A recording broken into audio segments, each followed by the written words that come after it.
Bencana alam menerjang Kecamatan Semaka, Tanggamus saat Hari Raya Idul Adha 1444 Hijriah Kamis pagi. Beberapa desa di kecamatan ini rusak diterjang banjir bandang. Jalan antar desa terputus akibat tertimbun lumpur dari bukit di belakang permukiman yang longsor terbawa banjir bandang. Selain jalan, lumpur dan banyak kayu juga masuk ke dalam rumah warga dan masjid. Akibatnya beberapa rumah rusak. Menurut warga, banjir bandang terjadi bersamaan dengan hujan lebat sejak Kamis dini hari sekitar pukul 2 hingga jam 9 pagi. Sebelum banjir tiba, warga sudah membawa anggota keluarganya menyelamatkan diri dengan cara mengungsi. Dari jam 9 hujan. Terus pemukiman ini dimasuk air dari mana, Pak? Dari gunung, air dari gunung. Lantas air ini masuk ke perkampungan, apakah ada tanggul jebol apa bagaimana, Pak? Airnya ini kayu-kayu nyumbat di jembatan, jadi mutus jalur tanggul yang sebelah kanan ini. Ini yang arah harusnya ke sini, ini belok ke sini, jadi tertutup Pak ini Pak. Tertutup karena apa? Kayu-kayu dari gunung itu. Jadi saat ini air memasuki pemukiman perumahan, Pak ya? Iya Pak. Jam 2 sampai jam 7, jam 8 masih ada hujannya. Air itu datang dari mana, Pak?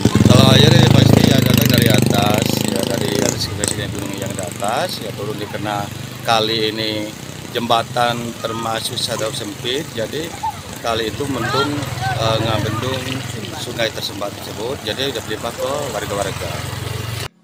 Berdasarkan data BPBD Tanggamus, terdapat 4 desa yang terdampak banjir bandang di Kecamatan Semaka, yakni Desa Serikaton, Waikerap, Sedayu, dan Sukajaya.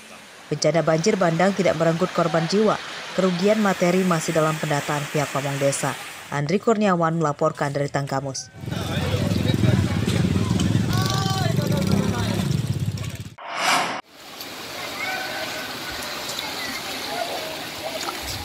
Banjir bandang di 4 desa di Kecamatan Semaka, Tanggamus pada Kamis pagi mengakibatkan sebuah rumah milik Sukandar di Desa Serikaton roboh.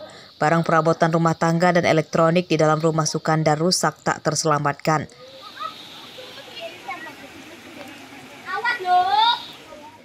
Menurut Sukandar, banjir itu datang saat hujan sejak Kamis dini hari. Ia telah memperkirakan banjir akan datang. Saat banjir merendam rumahnya setinggi lutut, tiba-tiba salah satu tiang rumah patah. Tak lama dari itu, rumahnya ambruk. Saat kejadian, anggota keluarga Sukandar telah mengungsi. Total Pak ya, roboh Pak ya? Iya, saya mau mau masuk sampai depan rumah ini, yang ini roboh, langsung rumah roboh, terus saya lari. Terus airnya segini. Semua isi perabotan rumah tidak ada bisa yang diselamatkan, Pak? Nggak ada semua. Nggak ada Pak ya?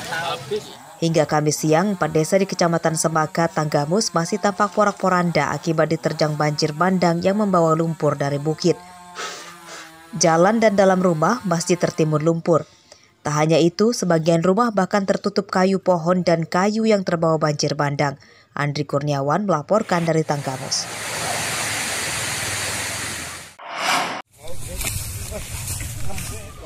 Mayat pria ditemukan dalam sumur tak terpakai di belakang bangunan sarang walet di Desa Labuhan Ratu 9, Kecamatan Labuhan Ratu, Lampung Timur, Kamis pagi.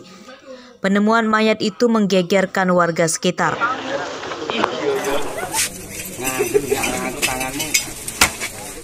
Petugas kesulitan mengevakuasi mayat dari dalam sumur sebab lubang sumur yang sempit. Mayat dikeluarkan dari dalam sumur menggunakan jaring.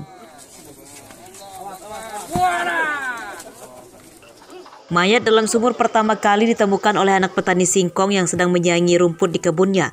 Keduanya mencium aroma tidak sedap yang berasal dari dalam sumur. Penemuan mayat kemudian dilaporkan ke pamong desa dan polisi. Oh, yang menemukan anak Bapak? Anak Bapak, anak saya. Jam 10 siang tadi ini? Terus anak saya ngabarin saya, terus saya lihat, terus saya langsung laporan ke aparat desa.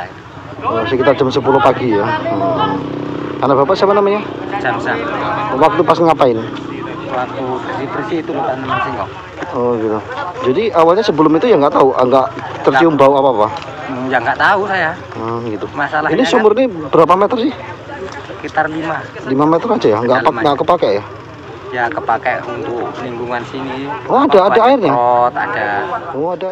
Warga sekitar tidak ada yang mengenali identitas mayat pria itu dan diduga berasal dari desa lain. Penyebab kematian korban belum terungkap. Oleh polisi, mayat kemudian dibawa ke Rumah Sakit Umum Daerah Sukadana, Lampung Timur untuk divisum. Pria yang tewas dalam sumur itu diperkirakan berusia 50 tahun, menggunakan kaos dan celana pendek warna coklat. Polisi mengimbau warga yang kehilangan anggota keluarganya melapor ke Polres Lampung Timur atau langsung datang ke RSUD Sukadana.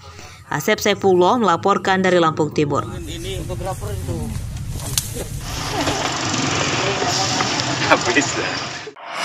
Oh, dari masjid